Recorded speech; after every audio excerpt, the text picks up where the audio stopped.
को शैल जी को टैग करूंगा, देख लीजिएगा। अगर अच्छा लगेगा तो फिर आपको उस हिसाब से इनवाइट भेजूंगा, अगर आप एक्सेप्ट करेंगे तो। ठीक है, यस यस असित का एब्सोल्युटली। ट्रेड हो गया, कोफोर्ज शॉर्ट।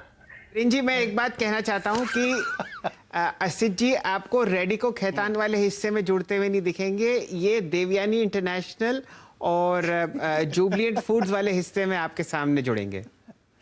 या ठीक है, राइट। ये देवयानी वाला नहीं, खुद का शैल जी, अगर आप देखें जो बनाया हुआ चीज है ना, जी जी, वो मैं नहीं मैं ये बात क्लियर करना चाह रहा था कि असित जी खाने में ज्यादा निपुण हैं और पीने में पानी का इस्तेमाल ज्यादा करते हैं। Thank you sir. चलिए ठीक है, तो मेन्यू में क्या क्या होगा शैल जी ने मेरे को बता दिया है। एक काम करते हैं, अब बात करते हैं मानस जी से। मानस जी आप बताइए, आपका कन्विक्शन ट्रेड, मोमेंटम कॉल। देखिए, कन्विक्शन ट्रेड स्टील अथॉरिटी पे है। सेल ने अपना 50 डे मूविंग एवरेज ब्रेक किया है। इस टाइम ये अपने 100 डे मूविंग एवरेज के आसपास ट्रेड कर रहा है। मैं उम्मीद करता हूं कि यहाँ पर कम से कम 120 रुपए तक के भाव आपको कल देखने को मिल सकते हैं। तो सेल में खरीदारी करने की राय रहेगी 111 रुपए के स्टॉप लॉस के साथ। को यहाँ पर जोड़ते हैं, एक शॉर्ट कॉल कोफोर्ज पर, एक लॉन्ग कॉल स्टील अथॉरिटी पर हम लोग फिलहाल सजोते हुए दिख रहे हैं। सतपुते साहब, कल के लिए आप अभी क्या कर रहे हैं? शैल जी, मैं डीएलएफ को लेके जाऊंगा। 400 के आसपास अटक रहा था, जहां पे सबसे ज्यादा कॉल राइटर खड़े थे। 404 पे ये फ्यूचर में ट्रेड हो रहा है, तो यहाँ पे एक शॉर्ट कवरिंग रैली मुझे लगता है आना चाहिए। इसका जो टारगेट मैं देख रहा हूँ डीएलएफ का कल के लिए, तो ये टारगेट की जो रेंज है वो रहेगा 415 से लेके 420। 400 के ऊपर बाय रहेगा, लॉस रहेगा 397।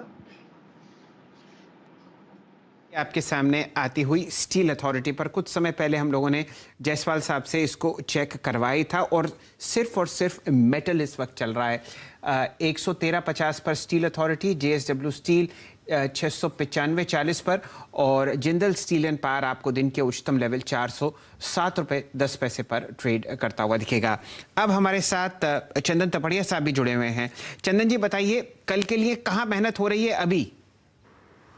बिल्कुल, कल के लिए देखें तो यहाँ पे दो ही काउंटर है।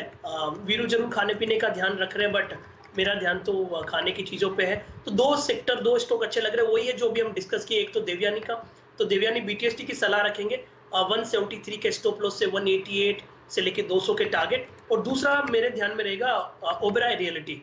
ओबराय रियलिटी ने काफी अच्छा ब्रेकआउट दिया और आप देखोगे डेली चार्ट पे लगभग 30-32 दिनों का कंसोलिडेशन ब्रेकआउट हुआ है। लास्ट टाइम ये काउंटर 910, 12, 13 के आसपास गया और अटक गया, बट जिस हिसाब से आज क्लोजिंग हुआ है, क्लोजिंग बेसिस पे भी यहाँ पे ब्रेकआउट बन रहे हैं और वीकली चार्ट पे भी falling supply trend line surpass हो रहे हैं। तो यहाँ पे आपको लगभग 898 के स्टॉप लॉस से खरीदारी की सलाह रहेगी 970 के अपसाइड के लिए। तो देवयानी और ओबराय रियलिटी दो ट्रेड यहाँ पे रहेंगे मौजूदा लेवल से, बीटीएसटी और मोमेंटम के हिसाब से। ये ओबरॉय पर जरा और ध्यान दे लेते हैं, क्योंकि कुछ ही समय पहले आपको जुड़ते हुए दिखे थे यतिन जी और उन्होंने आपको बताया था कि डीलिंग रूम चेक्स में ओबरॉय रियल्टी पर खासा रुझान है। वॉल्यूम आपके सामने 10,65,000 शेयर हो चुका है और अगर आप कल का वॉल्यूम देखें तो वहाँ पर एक नज़र डाल लेते हैं, वहाँ पर 12,90,000 शेयर हुए थे। तो कम से कम वॉल्यूम ब्रेकआउट नहीं है, इस पर आप ध्यान दीजिए। अब ऐसा करते हैं, जोड़ते हैं यहाँ पर गौरांग शाह साहब को। गौरांग जी, इच्छा आपकी पोजिशनल ट्रेड लॉन्ग साइड पर। तो शैल जी, मुझे लग रहा है धातु क्षेत्र का पिछले 1-1.5 घंटे में काफी जिक्र हुआ है और वहां पर अगर किसी एक शेयर पर मेरी नजर पड़ी है तो वो है जेएसडब्ल्यू स्टील। और मुझे ऐसा लग रहा है कि ये बहुत जल्द आपको 725, 730 तक दौड़ता हुआ नजर आएगा।